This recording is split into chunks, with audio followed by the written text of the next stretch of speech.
D'accord. À la Fédération française de sport adapté, est-ce qu'on accueille aujourd'hui des volontaires IFUCO, Marie-Paul Fernès, IFUCO?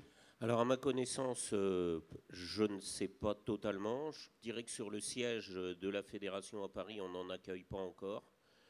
Dans les comités régionaux et départementaux, peut-être. Je dois dire que j'en sais Aujourd'hui, rien si vous honnêtement. deviez recruter des jeunes qui sont dans un parcours de formation, vous chercheriez plutôt des gens sur ce qu'on disait tout à l'heure, des fonctions support, c'est-à-dire plutôt quelqu'un à la communication, à la comptabilité, ou bien Ben, plutôt des éducateurs sportifs? ben, j'ai envie de dire, si je me place en tant que président de la fédération, j'ai besoin aujourd'hui de gens dans le domaine de la communication, dans le domaine de la gestion, dans le domaine divers et variés, mais pas forcément d'éducateurs sportifs pour la fédération. Par contre, nous avons besoin, c'est sûr, de dirigeants et de formateurs dans le cadre de nos différents comités. Parce que nous, à la différence de ma collègue du judo, elle a des sportifs qui deviennent les dirigeants de demain. Moi, ma particularité, c'est que je suis la seule fédération dont les sportifs ne seront jamais les dirigeants de demain, puisqu'ils ont, pour la plupart, ils ont à 80% un handicap mental, et d'autre part, on en a au moins 75% qui sont sous tutelle. En conséquence de quoi, je peux déjà éliminer toute une série de postes. Mais vous avez des parents qui sont souvent très engagés. Ouais. Ouais. Non. Alors vous avez des professionnels dans les structures, vous on a des professionnels dans des structures médico-sociales qui nous donnent un coup de main. Qui sont éducateurs et qui font aussi du sport. Voilà. Quant aux parents, j'ai envie de dire, on est dans le même ratio que l'ensemble de mes chers collègues des fédérations sportives. J'ai rencontré la semaine dernière mon ancienne secrétaire. Le fils fait du judo en national cadet Jalte du Mans. Les déplacements à Pau, Rennes, etc. sont faits avec la voiture personnelle et puis quelques parents. Quand je lui ai dit il y en a beaucoup, elle me dit ouais, on est 3-4 tout le long de la saison, ça explique les choses. C'est pas forcément les parents et il faut, hormis quand on a des athlètes éventuellement de haut niveau, et nous, si on prend le cas de chez nous des hauts niveaux, les parents ne suivent pas autant que ça. Hein. Il y en a quelques-uns qui sont là partout, qui prennent même des camping-cars, qui se rendent sur les lieux des compétitions.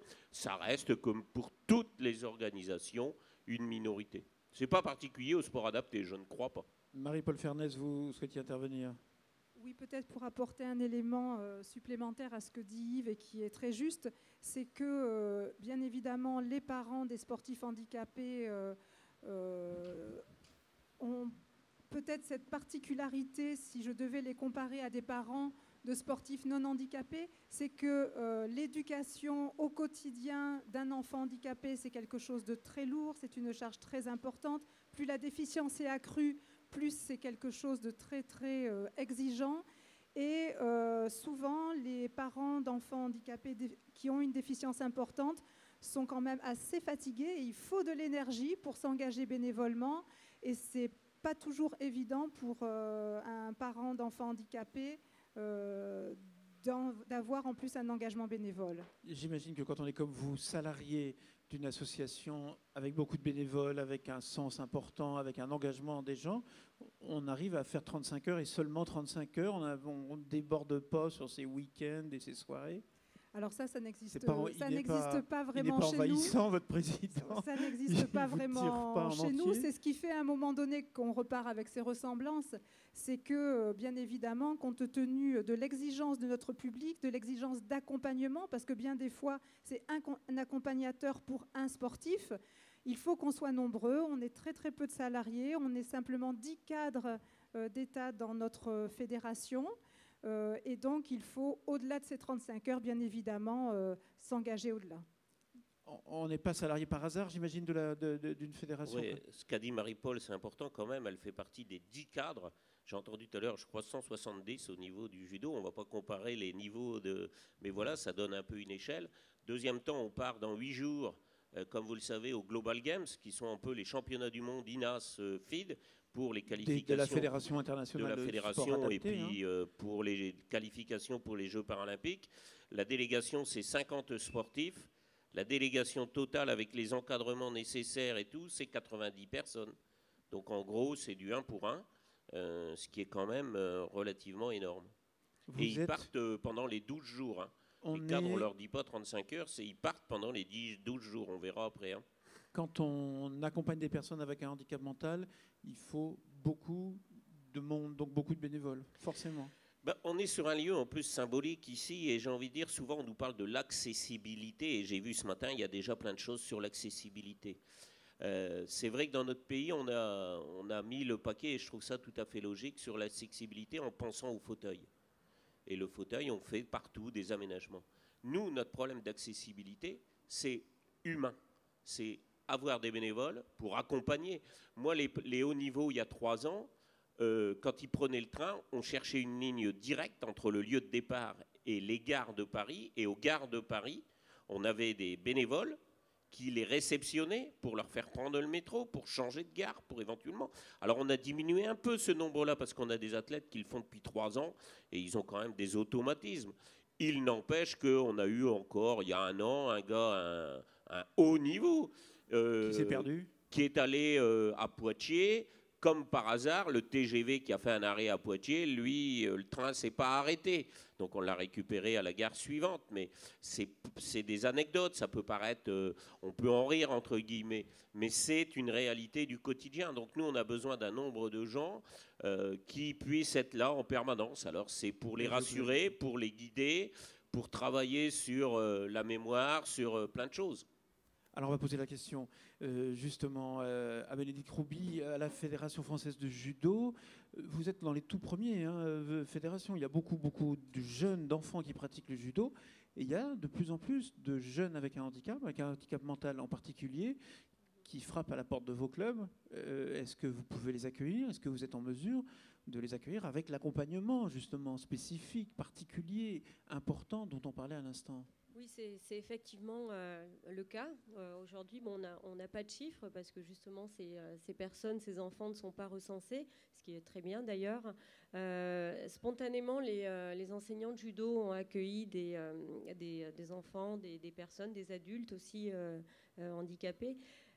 Mais après, je crois que ce qui est possible aujourd'hui, et puis surtout si on veut mettre en place une dynamique pour que ça puisse être partout et que ça puisse se faire dans de bonnes conditions, c'est, je crois, le travail de collaboration qui est en place entre nos 2 fédérations qui rend cela possible.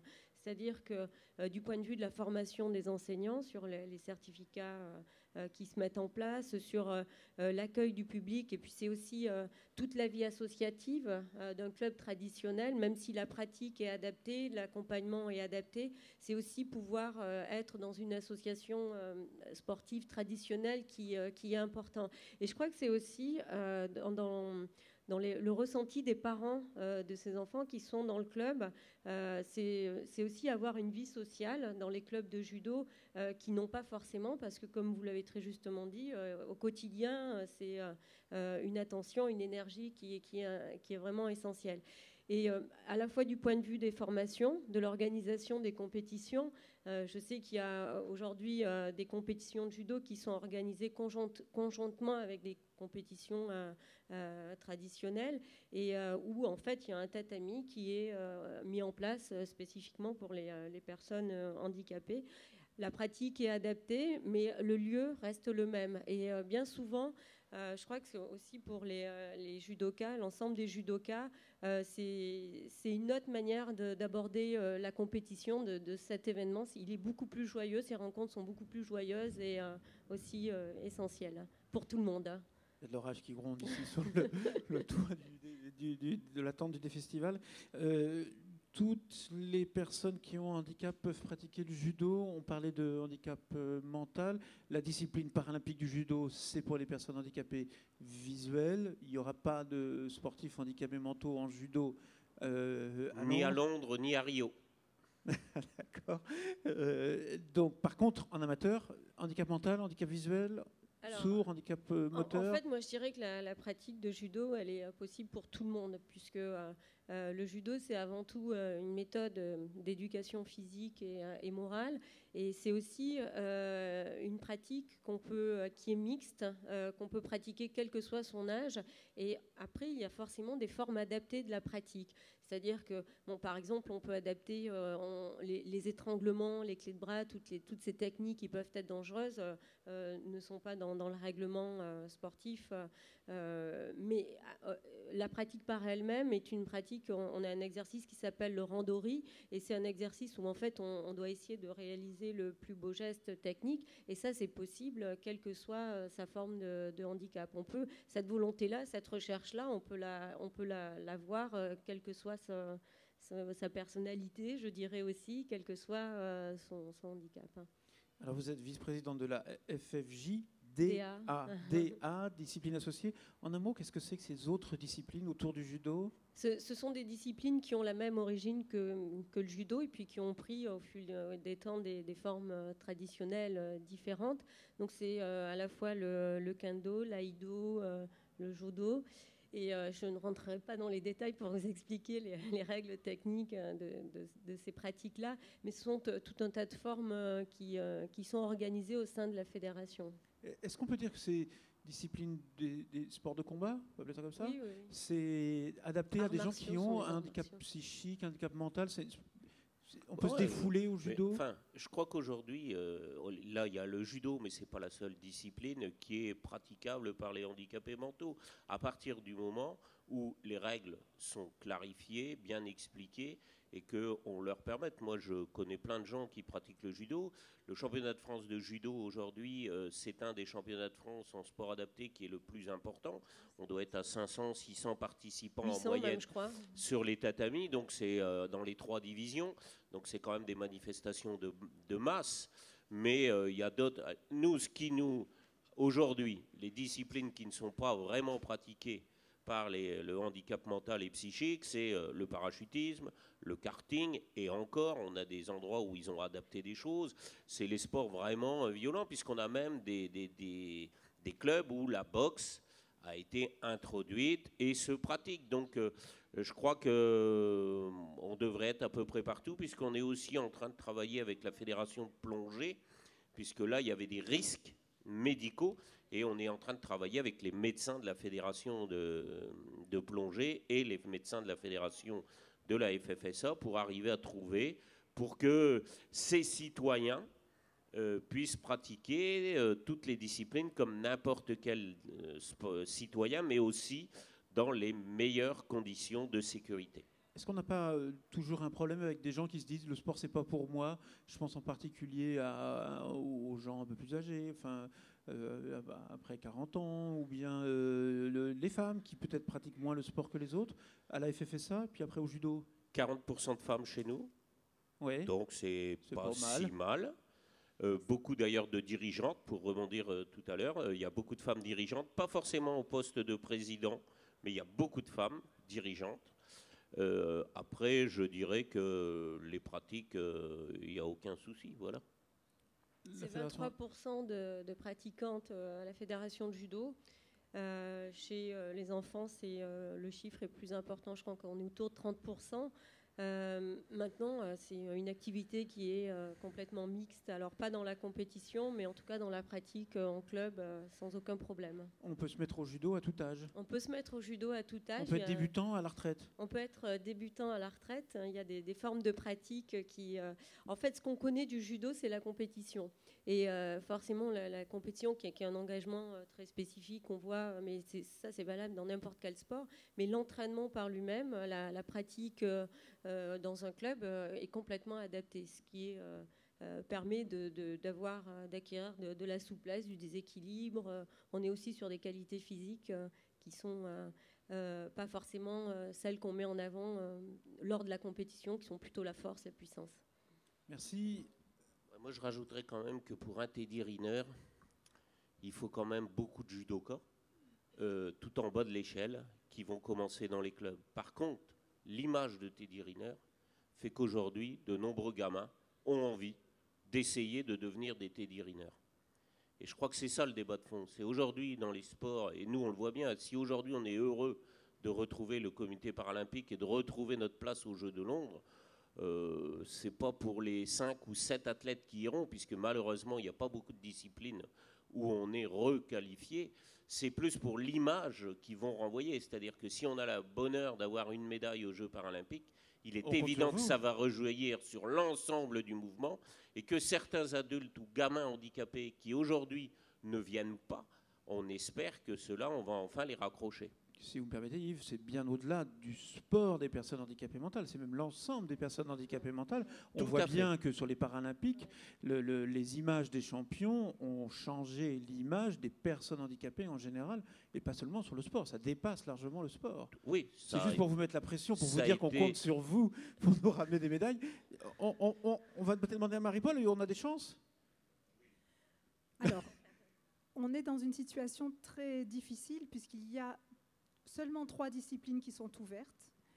Dans chacune de ces disciplines, il n'y a que 3 épreuves qui sont ouvertes et la qualification portera sur les 8 meilleurs mondiaux. Donc déjà, se qualifier aux Jeux paralympiques, il faut quasiment être le meilleur de son continent. On est dedans, hein, en ce moment-là. Tout à fait. On est dans la phase de qualification. On a déjà des qualifiés? On a un athlète qui a fait les minima A de qualification. Par contre, ça va quand même dépendre du quota total de sportifs engagés dans l'équipe paralympique, à savoir handisport et sport adapté. Quand est-ce qu'on saura? On le saura, je pense, peut-être que 2 mois avant le départ.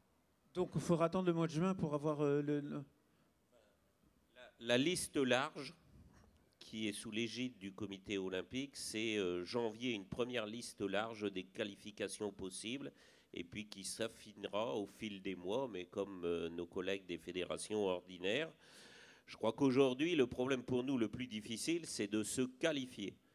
Si on a des athlètes de qualifiés, on a, allez, en étant pessimiste, 75% de chances de revenir avec une médaille. Parce que dans certaines disciplines, on sait que les meilleurs mondiaux, c'est les 8 premiers européens. Malheureusement, il n'y aura pas les 8 premiers européens, parce que là, je pourrais vous dire qu'on a beaucoup plus de qualifiés à la date d'aujourd'hui. Mais la légitimité aussi des Jeux paralympiques, c'est les 5 anneaux, c'est les 5 continents. En conséquence de quoi, le nombre de places, est-ce que ça va être 1 par continent plus 2-3 supplémentaires? Tout ça, c'est pas clair. Oui. Puis je crois que c'est exactement ce que vous venez de dire, c'est aussi la force des Jeux Olympiques, c'est des équipes de France qui se préparent ensemble, par exemple au judo sur le handicap sensoriel, qui ont des stages communs, des conférences de presse communes, et c'est aussi ce qui permet de faire avancer le sujet. Et puis je crois que c'est aussi la base. C'est-à-dire que ce que vous avez décrit pour Teddy Riner, il y a une base, mais il y a derrière 590 000 enfants personnes qui pratiquent le judo, qui fait qu'on arrive à avoir un Teddy Riner. Et si on arrive à développer cette base aussi, je crois que ça sera aussi vrai pour le sport adapté. Oui, en sachant que nous, en plus, on a aujourd'hui à apprendre à travailler, et les stages sont faits en commun entre la Fédération française handisport et la Fédération française du sport adapté, parce qu'il n'y aura qu'une seule équipe de France paralympique unique et unifiée. Ce qui veut dire que les stages ont lieu avec les gens tous ensemble. On a bien compris que c'était un vrai challenge, un vrai défi à relever. On a noté les dates. Donc fin septembre, les Global Games, vous êtes en Italie pour ces championnats du monde. Il y aura déjà des informations sur les qualifiés. Puis en janvier, une première liste et rendez-vous en juin pour savoir qui part à Londres. Moi, je trouve passionnant cet exemple de l'olympisme parce que finalement on a une médaille et qui va rejaillir sur l'ensemble des bénévoles qui sur le terrain s'engagent. Je me tourne vers vous. Quel regard porte finalement la société sur ces bénévoles? Il faut quand même qu'à un moment donné, ils soient valorisés. Alors, cette médaille, je pense aussi les Restos du Cœur, voilà un engagement bénévole qui est médiatisé, que tout le monde connaît. Comment on valorise dans l'entreprise? On a l'impression que c'est un grand écart, ça, l'entreprise et le bénévolat. Moi, ce que je voudrais dire, ce qui est très encourageant finalement, parce que je suis assez d'accord pour dire que beaucoup de Français s'engagent et ont envie de s'engager, même si ce n'est pas toujours très visible. Mais il faut qu'ils aient une reconnaissance quand même, il faut que ça se voit à un moment donné, il faut une médaille. D'abord, il faut parler de la palette très, très variée aujourd'hui des possibilités d'engagement. Hein, on a parlé du service civique, du volontariat au sein ou pas de l'entreprise, du bénévolat, du mécénat de compétences, des congés solidaires. Enfin, il y a une grande palette qui fait qu'aujourd'hui, on peut trouver un dispositif pour s'engager, jeunes et moins jeunes. Donc ça, c'est très encourageant. Dans l'entreprise, en tout cas à la SNCF, mais c'est le cas aussi dans les autres entreprises, on met à l'honneur les porteurs de projets salariés des entreprises. Hein. Et chaque année, par exemple, dans chaque région de France, parce qu'on a la chance, évidemment, la SNCF est présente dans toute la France, on a donc des présences de la Fondation dans chaque région, et il y a une cérémonie qui, chaque année, met à l'honneur les salariés engagés. Donc il y a une fête, ils sont reconnus, ils reçoivent un trophée et ils sont là avec leurs associations et ils parlent de leur engagement. Donc il y a une vraie reconnaissance et pour nous, c'est absolument fondamental. Je pense que le monde associatif, dont on parlait tout à l'heure, n'existerait pas sans ces bénévoles. Et je voudrais justement ajouter, je pense qu'il y a une certaine maturité aujourd'hui du mécénat d'entreprise qui est évidemment concomitant avec la professionnalisation aussi des associations. C'est qu'aujourd'hui, associé au soutien financier qu'on fait, et c'est important, ça reste le nerf de la guerre, l'argent bien entendu, eh bien on propose aujourd'hui autre chose aux associations et on va même encore plus loin, c'est qu'aujourd'hui nous avons contracté avec un certain nombre d'associations, de grandes associations autour de la prévention de l'illettrisme, qui est un des axes d'intervention de la Fondation SNCF, et le soutien qu'on va faire à Lire et faire lire, à l'APFE et à Quand les livres relient, qui sont 3 grandes associations qui luttent contre l'illettrisme, eh bien, c'est de donner de l'argent pour former les bénévoles.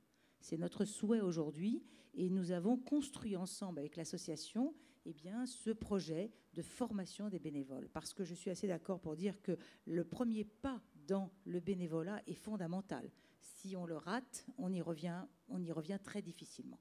Donc l'accueil, l'information, la formation nous paraissent très importantes. La reconnaissance, à un moment donné. Hein. Alors, bien entendu, la reconnaissance. Dominique Thierry, c'est important à un moment que le bénévole, on reconnaisse individuellement ou collectivement. Hein. On voit bien, il n'y a pas 50 Teddy Riner, il n'y a pas 50 champions de judo, mais tout le monde est fier d'appartenir à cette famille-là. Oui, alors, la reconnaissance, c'est fondamental. Marianne vient de le dire. Ça fait le succès des Restos du Cœur, par exemple. Hein. On a une soirée des Enfoirés et tout le monde est fier d'appartenir à cette famille-là. La reconnaissance, elle peut prendre des tas de formes et qui est importante de bien les comprendre. D'abord, c'est l'un des objectifs de l'année européenne de 2011. Donc, on est en plein dans le sujet. Mais pas seulement de façon générale, de dire les bénévoles, vous êtes formidables, quoi. Il faut que chacun se sente reconnu, alors avec des différentes formes. Alors, la plus belle forme de reconnaissance, mais là c'est le niveau supérieur, c'est d'abord d'être capable de se regarder dans la glace. En disant ce que j'ai fait, c'est bien, mais se regarder dans la glace, c'est toujours le regard des autres. C'est ça, c'est qui est important. Alors ça se fait dans l'association elle-même, par le sentiment d'avoir fait un travail en équipe, d'avoir fait un beau projet, d'avoir du retour d'expérience, de dire... Mais finalement, parce que le monde associatif, là j'étais un peu plus cru, c'est quand même des machines à faire des choses extraordinaires avec des bouts de ficelle, et des bouts de ficelle qui sont de plus en plus petites quand même, ça il faut le dire. Bon.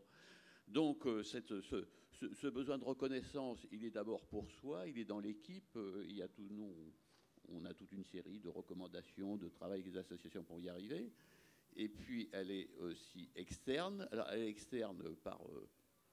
des symboles, des fêtes, des choses comme ça, c'est essentiel, mais elle est aussi essentielle, aussi, en particulier pour les jeunes, et là ça va rejoindre, la reconnaissance des compétences. Donc il y a toute une série de formes aujourd'hui pour aller dans le sens de la reconnaissance des compétences. La VAE 2002, sa transformation, qui a quand même...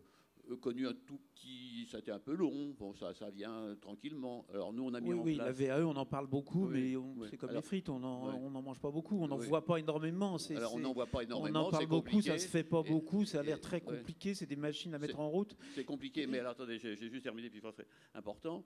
C'est qu'effectivement, on est très vite aperçu que dans le monde associatif, pour aller vers la validation, c'est la VAE, il fallait d'abord des étapes internes de valorisation. Si les associations ne valorisent pas leurs bénévoles, il n'y a pas de danger qu'ils aillent vers la validation. Donc on a mis en place un dispositif, et puis le CNOS a mis des choses en parallèle spécialisées, ce qu'on appelle le passeport bénévole, pour montrer. Et le passeport bénévole, c'est une incitation. Bien sûr, on fait un peu de... Il y a eu 10 000 exemplaires qui ont été diffusés. On a dit, par provocation, ce n'est pas un outil pour les bénévoles. C'est un outil pour que les associations s'emparent de la question de la reconnaissance de leurs bénévoles et aident leurs bénévoles à identifier leurs compétences, les valoriser, etc.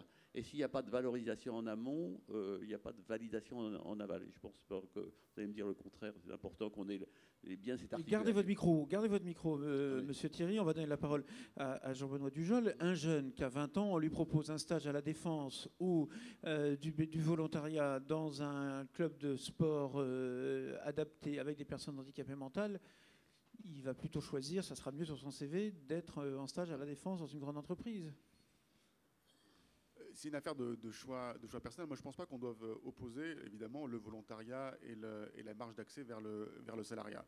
Les deux ne sont pas contradictoires. On peut effectivement faire un service civique avec l'idée que c'est l'occasion de se confronter à une problématique professionnelle, rencontrer le milieu du travail qui nous intéresse, et éventuellement faire souche dans ce secteur-là. C'est une raison de faire son service civique. On peut décider de différer son insertion sur le marché du travail, au contraire, pour se consacrer au service civique vécu comme un engagement, une période de sa vie qu'on décide de donner aux autres.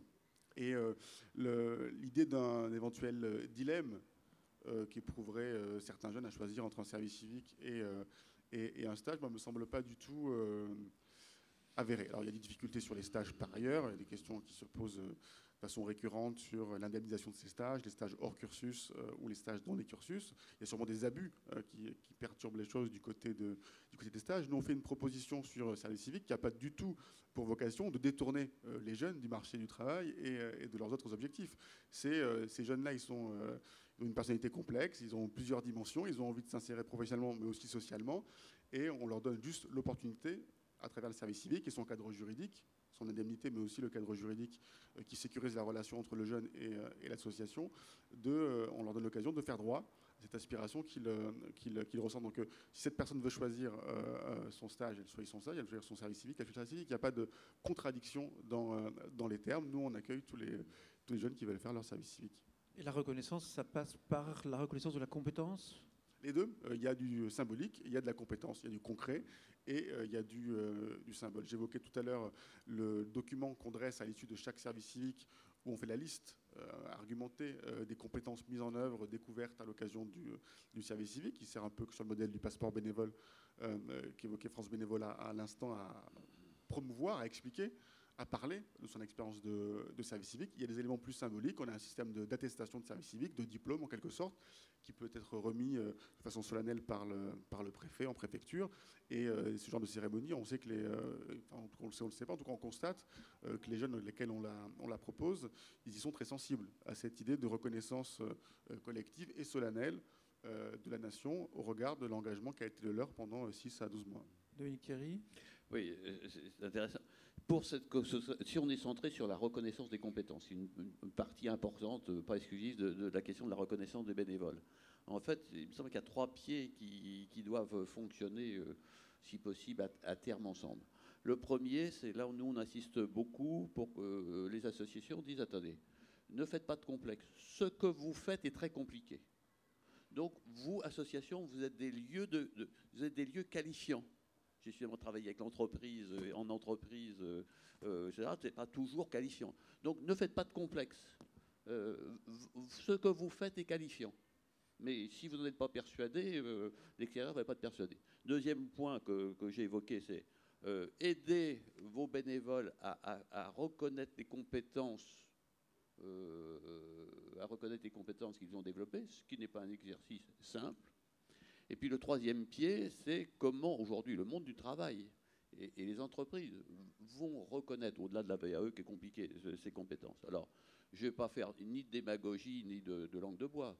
Il y a effectivement des entreprises, et ce n'est pas du tout démagogue vis-à-vis de ma voisine de droite, il y a des entreprises qui réellement sont dans des démarches de responsabilité sociale qui vont prendre en compte ceci. Et la SNCF en est vraiment une. Bon, il y en a d'autres, mais on ne peut pas dire que ce soit encore généralisé. Aujourd'hui, on voit bien, puisque j'ai travaillé sur les questions d'emploi avant, que dans un contexte aujourd'hui de crise de l'emploi, les entreprises vont naturellement recommencer à sélectionner, malgré leur discours, sur des diplômes. Et aujourd'hui, on nous dit, attendez, évoquez pas trop votre engagement, parce qu'engagement, ça veut dire aussi des gens autonomes, des gens qui vont entreprendre. Donc, alors là, il y a des paradoxes actuels. Donc, nous avons besoin, alors c'est un point de vue, de gens qui entreprennent. Et s'ils ont commencé à entreprendre en faisant du bénévolat ou du volontariat en association, on sortira peut-être aussi de la crise économique. Nous avons besoin d'entrepreneurs et pas forcément que de simples gestionnaires. Mais là, il y a un grand débat aussi sur l'entreprise. Et je ne pense pas que ma voisine va me contredire.